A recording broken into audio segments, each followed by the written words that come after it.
Our wind indicator isn't working. So it says it's on the starboard bow. It is directly behind us. Which meant we we worked that out just before we accidentally jibed. We were all feeling a little nervous when we left Eastbourne for Brighton, our first solo sail without an instructor or lead boat. And once again, the weather forecast wasn't entirely accurate. Still, it was amazing to sail past Beachy Head and the Seven Sisters, and take in the wonderful view that was only possible from the water. And while Yewy got his sea legs, I took some photos for my friend Jane, who has a thing about cliffs.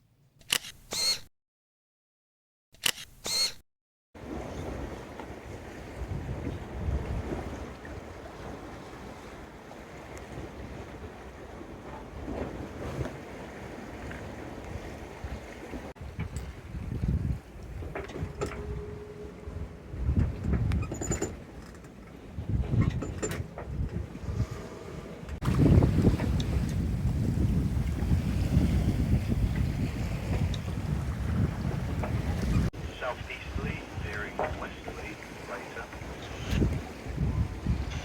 Slight, occasional smooth wash at the Thames estuary and offshore.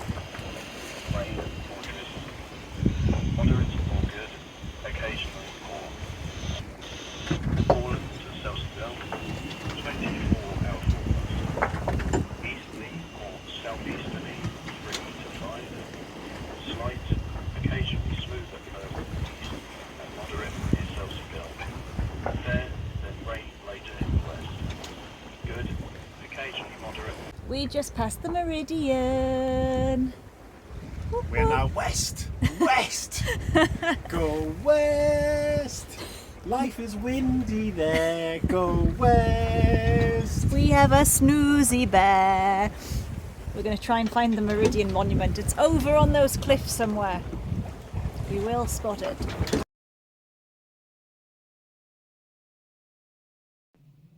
After arriving in Brighton, Yewy quickly made herself at home. And after all that snoozing, we knew we'd have to go for a nice long walk tomorrow morning.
Rob's taking Yewy for her evening walk, and it's like 10 at night. Look at that light pollution. That's so crazy, the sky is really light here.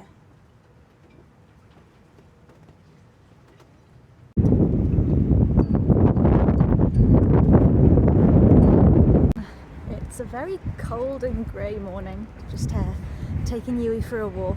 Didn't sleep very well last night because yeah, it was just really noisy in the marina. Not with other boats, just the wind and the water. But yes, I'll be walking the dog, that'll wake me up. And I'm wearing my pyjamas under my clothes because they're really warm and I'm kind of lazy.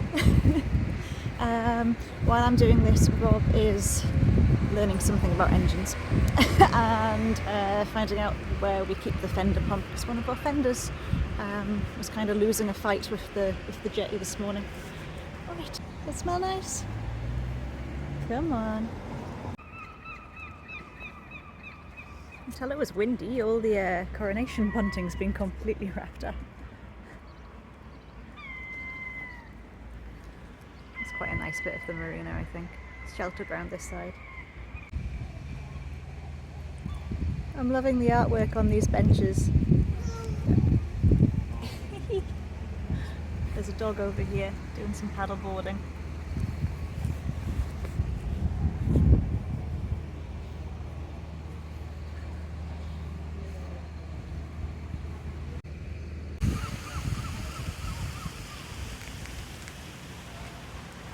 It's quite a nice area around the marina. We've been here before when we were boat shopping. We came to look at a Jeanneau. And yeah, we had a cup of tea in this cafe while discussing the Jeanneau, and if we liked it more than the Catalina.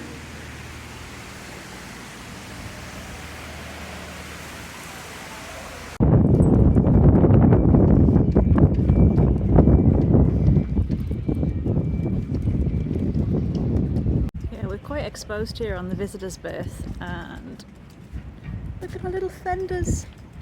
They're doing such a good job. But this one was taking the brunt of it, and yeah, it got between a rock and a hard place, and it lost. Poor thing. Yewy, where are we?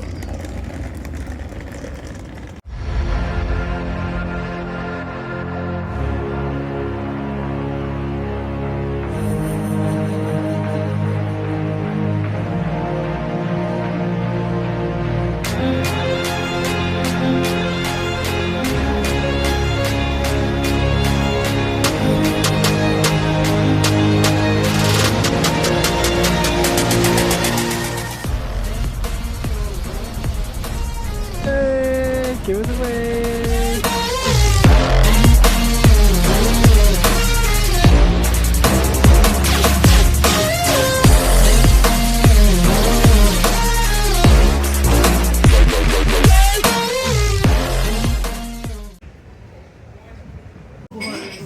Flight of tequila. Lovely.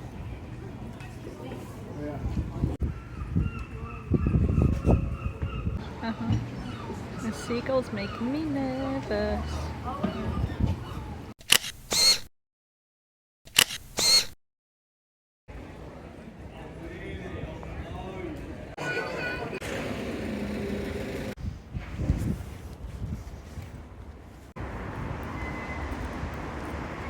So we're getting our steps in Brighton.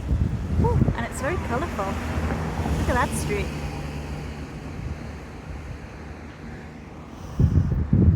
You hanging in there? Yeah. It's alright, there'll be beer at the end of the walk, so it's all good.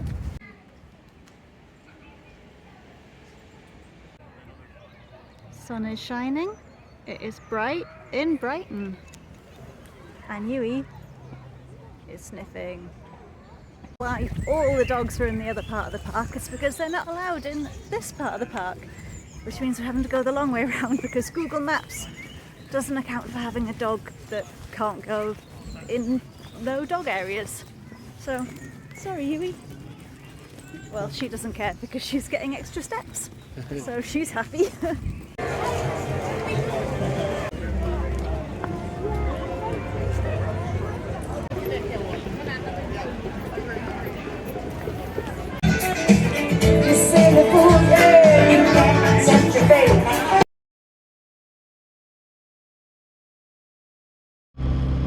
Right, so a couple of days ago, the engine died. Well, actually, it was about a month ago now the engine died. But what was actually wrong with it? First thing to address is that I am topless at the moment because I am evening out my tan. I always get like a Neapolitan ice cream tan every year because most of me stays covered and is therefore vanilla. I then get parts of me that are regularly exposed, which go chocolate or brown. And then parts of me get exposed quite intensely, like in short bursts, and get sunburned, and therefore is strawberry. So I am usually a Neapolitan ice cream. But given that it is actually May, this promises to be the most Neapolitan of ice cream of all time. So I need to try and even it out for vanity purposes more than anything else, I think. So anyway, back to the engine now that that's addressed. What was wrong with it? So the engine just died, like we said, and we use 2 books on board for mechanical things because I'm an accountant. I know all things finance, not all things, but quite a lot. I can advise on quite a lot of those things, but in terms of engines, I don't know anything about them. So I use 2 books. This book is an RYA book. It's like boat maintenance for dummies, I think, which is an appropriate place to start for me. I got it from my instructor at Northumbria Sailing in Newcastle. Great company, yeah, if you want to go there and learn how to sail like we did, it's awesome. And the other book is this one. This is like 941 pages by a guy called Nigel Calder, aka Know-It-All Nigel. But I guess when you can write 941 pages like this, like in this book, you deserve to be called Know-It-All Nigel because you kind of do know it all. So at ends of the spectrum, you know, this is at the kind of like end of the top end of the technical spectrum. This is Selling Coast Guard. You're loud and clear, Shore 16, over. Excellent. So yeah, it's the fuel system essentially, and when we were looking at the elements of the fuel system that it could be, there was only actually a few things that it could be. Either we were out of fuel, which we weren't because we had half a tank. The fuel cock was shut, so there was no fuel getting to the engine. That was open, we checked that. Filters had just been changed, so they couldn't have been blocked, although we did check them, and the filters, the fuel filters, all 3 of them were absolutely fine. Water in the fuel, sometimes water gets in your fuel, just condenses in your fuel, lies on the bottom of your tank, and the engine doesn't like it if any water gets into the engine. We actually add a little chemical to our diesel fuel, which basically turns any water into hydrogen and oxygen, I guess, because it breaks it down at the molecular level, so we didn't suspect that. The fuel lift pump, which takes the diesel from the tank and brings it to the engine, was working. It scared the crap out of me when I put my ear next to it, but it was definitely working. Air in the fuel. There could have been some kind of air leak in the pipe system and so on. So we went round and we tightened all of the Jubilee clips and so on, the things that keep the hoses nice and tight.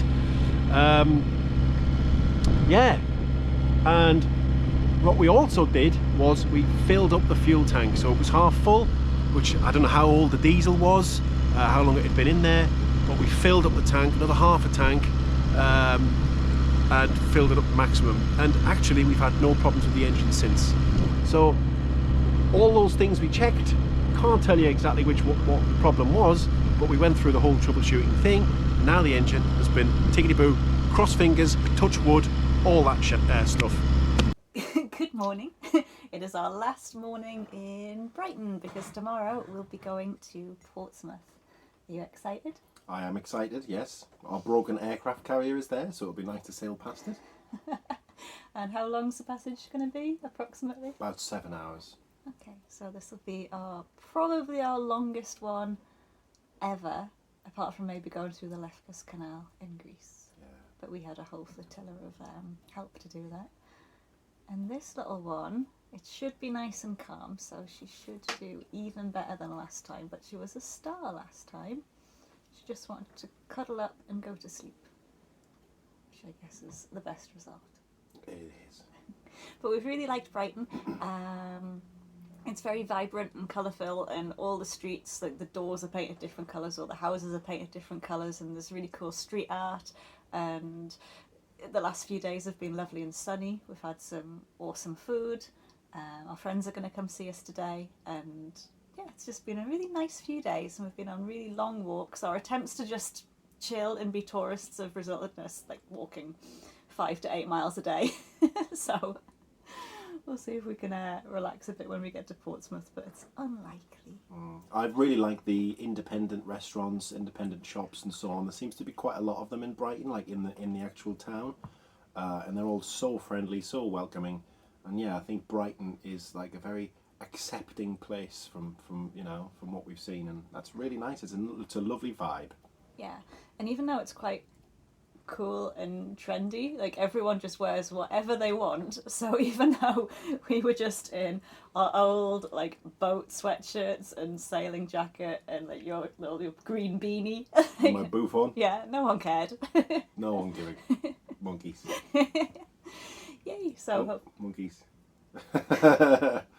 so next up, Portsmouth. Yay!